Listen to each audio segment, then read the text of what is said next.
তোমাকে বিশ্বাস করেছিলাম, যা কিছু নিজের ছিল দিয়েছিলাম,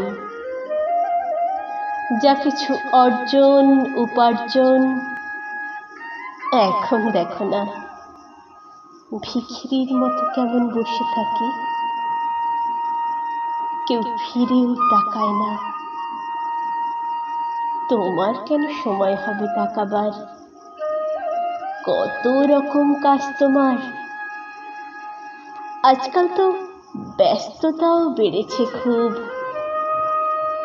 সেদিন দেখলাম সেই ভালোবাসাগুলো কাকে যেন দিতে খুব ব্যস্ত তুমি, যেগুলো তোমাকে আমি দিয়েছিলাম। তোমাকে বিশ্বাস করেছিলাম।